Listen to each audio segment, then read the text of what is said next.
On April 16, 1996, a man walked into Gorton Police Station and stated that he'd accidentally killed his girlfriend in the bath during an altercation. He claimed that she'd accidentally swallowed bathwater, and despite his attempts to resuscitate her, she passed away. There certainly was a dead girlfriend in his bath, but accident it was not.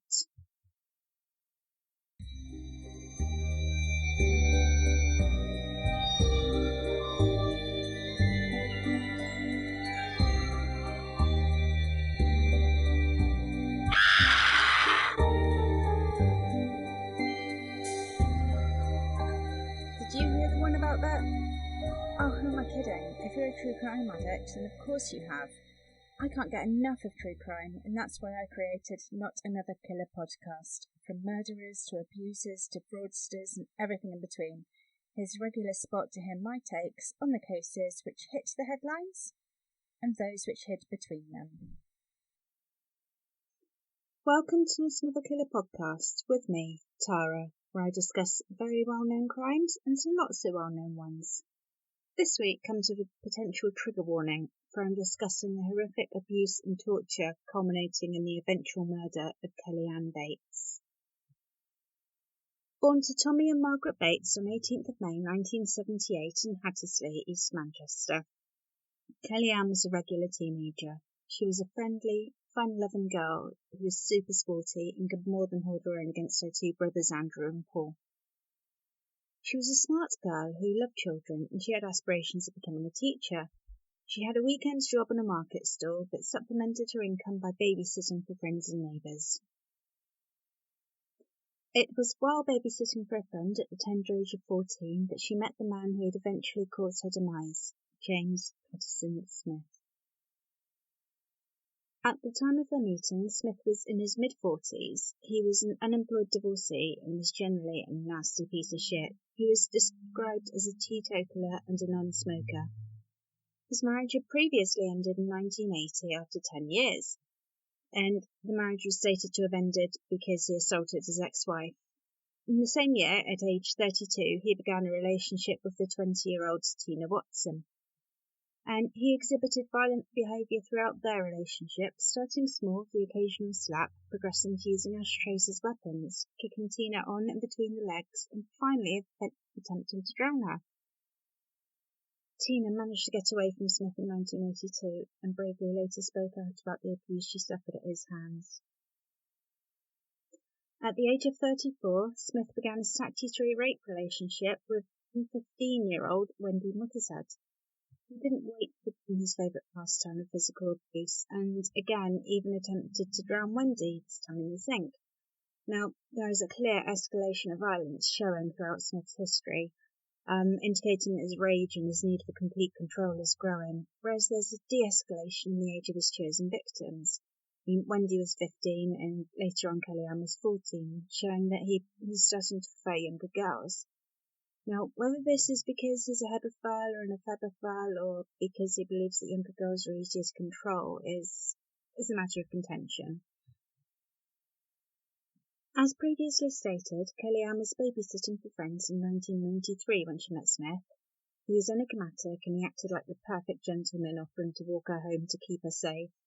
He then began the grooming. Now, I understand that the term grooming isn't used in all territories, so I've gotten a definition from a user-defined dictionary, the Urban Dictionary, which is like the Wikipedia of dictionaries. It's a really useful source if you want to understand what your tween daughter's actually saying. And in the definition given, it states, when a sexual or other kind of predator sets the stage for abusing another, such as a child or other person, as in the case of sex and theory human trafficking. Setting the stage can include trust, may give boys and or other gifts and favours to the intended victim to gain trust. Alienation, setting the stage for the intended victim to become alienated from their primary caregivers, circles, or family and community. And then fear dependency. This is where they set up a power dynamic in which the victim feels too afraid to report the abuse, perhaps by involving the victim in activities their friends and family might judge the victim negatively for, such as drug use or even the abuse itself. And Smith truly does eventually truly alienate Kelly. and he manages to create the fear-dependency dynamic which he needs to form his own little play toy.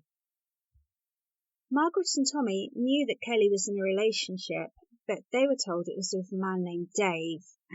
They knew that he was older, but they'd been told that he was 32, so they didn't know how much older than Kelly he actually was. They eventually met him when Kellyanne was 16. Her mother came home, found Kelly downstairs, and then James, or Dave as they thought of him, came downstairs, extended his hand and said, "Nice to meet you at last." Kellyanne's mum, Margaret, later said of the meeting, and I quote, "This wasn't the man I wanted for my daughter. I vividly recall seeing a bread knife in our kitchen and wanting to pick it up and stab him in the back," which is an extremely visceral reaction towards meeting somebody. They just had bad vibes immediately. But they later said that they trusted Kelly. She'd always been such a good girl, that they trusted her judgment and thought that she knew what was best for her. Margaret and Tommy asked around about Dave, trying to get some information on this man who they clearly didn't trust, but nobody had heard of him, which makes total sense, seeing as Dave Smith, aged 32, didn't exist in Gorton. Kelly started to change. She constantly seemed withdrawn and stopped taking care of herself. Her personal hygiene was suffering. She started losing weight. She was spending less time at home, disappearing for days on end at Smith's house, while her family were left worrying about what was happening. And through all this, Smith was trying to get Margaret and Tommy on side, frequently calling them to discuss concerns about Kellyanne's behaviour and the fact that she was staying out more often. They weren't truly fooled, knowing deep down that he was the cause of the changes. And they eventually discovered that the pair had been lying to them. Smith wasn't called Dave, and he wasn't 32, but he was actually 48. Around the time that Kellyanne began to withdraw, she was also coming home with various bruises and bite marks on her. She always stated that they were caused accidentally, though how somebody can accidentally bite themselves anywhere other than their tongue is quite the mystery. And one time she came home with a black eye, which she blamed on a gang of schoolgirls. Now super suspicious and feeling like they were losing control, Tommy and Margaret managed to find Smith's address and decided to pay him a visit to find out what was happening to their little girl. Smith invited them in, he made them cups of tea, trying to impress his audience, while Kellyanne sat huddled in the corner of the room with her head bowed. She didn't say a single word during their visit. While they were there, Smith oddly indicated a hole in the floorboards and stated that it was caused by gas technicians during a gas leak repair. And it is speculated that Smith used the hole in the floor at a later date to keep Kelly during her oncoming period of torture. Soon after Margaret and Tommy's visit, Kellyanne finished school and moved in with Smith at his Furnival Road property full-time. Her parents were decidedly unhappy about this development, but Kellyanne was over the age of 16. She was legally entitled to make the decision herself. With Kellyanne living with Smith and away from her family, it was now time for her to become a full-time plaything and punching bag. Her and Smith actually did break up for a short period, leading Kellyanne to return home, but unfortunately the breakup didn't last, and Kellyanne was back living with him by November 1995. By December 95, she'd resigned from her part-time job, leaving her stuck in the house with Smith 24/7. Her family, by this point, were only communicating with her via the occasional telephone call, during which Kellyanne always seemed to have withdrawn and defeated. The last time they spoke was 10th of March 1996, when Margaret phoned to tell her off for missing a dental appointment. They spoke about Mother's Day, which was on the coming Sunday, and Margaret received promises that they'd get visits on the day, but they never actually got those visits. The family received cards for birthdays, anniversaries, and other various occasions, but they were never in Kellyanne's handwriting, and they were always signed off by Smith.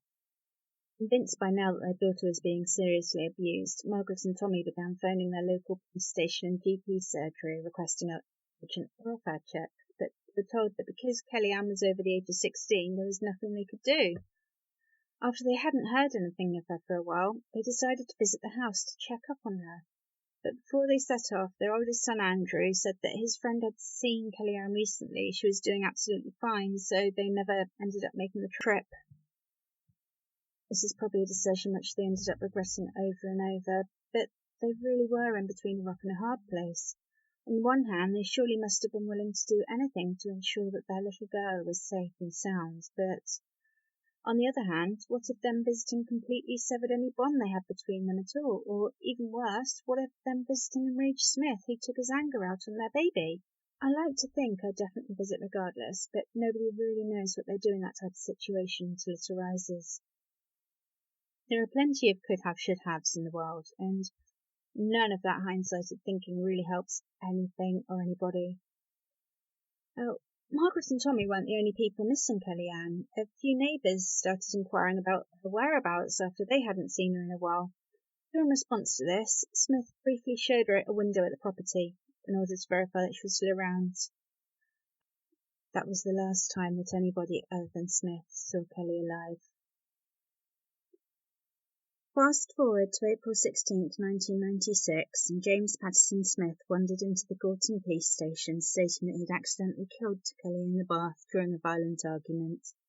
He claimed that she swallowed some bathwater and died despite his attempts at resuscitation. However, he also claimed that she sometimes pretended to be unconscious, probably to avoid a beating of one form or another, and he was unsure as to whether she was pretending to be unconscious or if she was actually dead.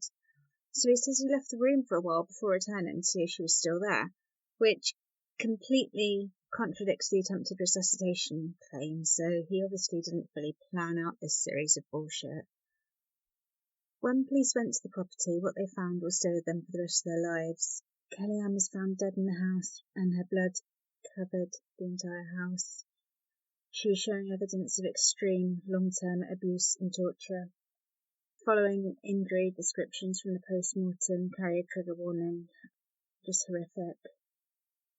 So the post-mortem revealed that poor Kellyanne had suffered no less than 150 individual injuries which had been sustained in the last 4 weeks of her life. The pathologist said, and I quote, "In my career, I have examined almost 600 victims of homicide, but I've never come across injuries so extensive. She'd been bound to a radiator, sometimes by her hair, and sometimes by her neck, according to ligature marks. And some of the injuries listed included branding on the thigh with a hot iron, burnt with cigarettes, which is kind of strange for a non-smoker who'd either used her own cigarettes on her or had bought some especially for that purpose. She had been stabbed multiple times with scissors, forks and knives. She was even stabbed in the mouth. There had been boiling water poured over her feet and backside, and they found wounds caused by a spade and by pruning shears. Obviously, ligature marks on her neck from the binding. Her hands and kneecaps had been crushed, making her immobile and unable to escape. Her ears, lips, nose and genitals had all been mutilated. She had a fractured arm, ligature marks on her neck. She had been partially scalped, and perhaps most disturbingly, her eyeballs had been gouged out between 5 days and 3 weeks prior to her death. And at a later point, her empty eye sockets had been stabbed. This means that horrifically, she knew abuse was coming, but she couldn't see it to mentally prepare herself. She couldn't see it to know where it was going to be coming from. And then finally, she was beaten around the head with a shower head and drowned. She'd also lost around 45 pounds, that's 20 kilos, prior to her death. Now, that poor child, because despite her being old enough to move out of her parents' house, she was really still a child who had very little chance against a fully grown man. On the 17th of May 1996, the day before her 18th birthday, Kellyanne Gates was laid to rest.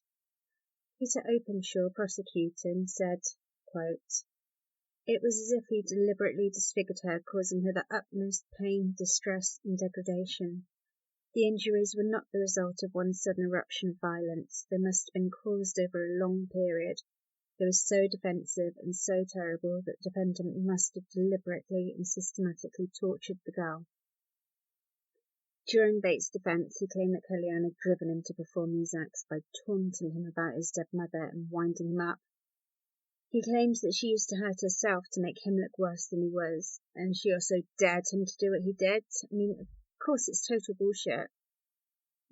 She dared me to do it, so it's totally fine. All right then, mate. Consultant psychologist at the trial said, quote, Smith